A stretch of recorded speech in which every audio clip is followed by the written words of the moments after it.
Yeah, man. I think there has to be. There has to be.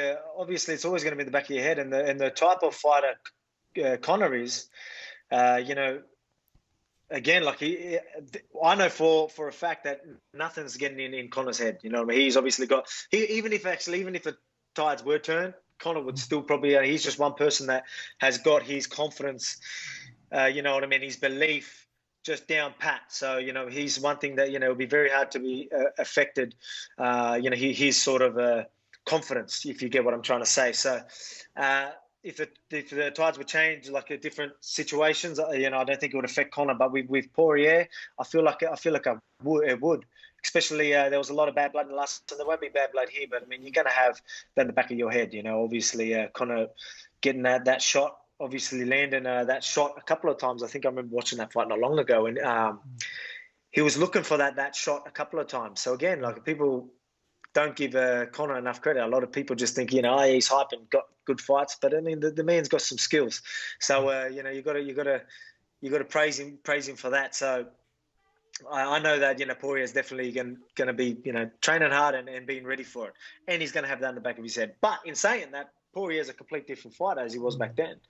But I actually think this is a pretty good fight for Conor. I still think Conor can beat Poirier, even though Poirier has been consistent and fighting, and Conor hasn't. But I think that Conor is going to be in his head a little bit, and I do think he'll find that punch. If he doesn't, and it starts going the later rounds, we've seen Poirier's got that gas tank. So anyone that can take a shot or make Conor miss is always going to be a problem later in them rounds for Conor, because Conor is so fast twitch. He's obviously fast twitch, and he's always looking for that shot, always looking for that knockout. And no matter how much he trains, he's always going to gas. That's just his style. So I feel like if it does go later rounds, I'm quite confident Poirier can definitely change the tide pretty quickly. People describe Conor's left hand as like the death touch. Who has hit you the hardest maybe in a fight or maybe in sparring? Could you reveal that? Hit the hardest? I'd probably have to say Chad Mendes. Mm-hmm. So when I say that, none of them, not the fact, because again, every time I've been hitting the UFC, I've been lucky enough where it was just, a little bit, and I was there the whole time. I was never actually really concussed or anything like that. So I come back to it pretty quickly, even in that fight with Chad. But I noticed there was times where I'd shell up. Like, a lot of people have seen his shots, and a lot of them I blocked.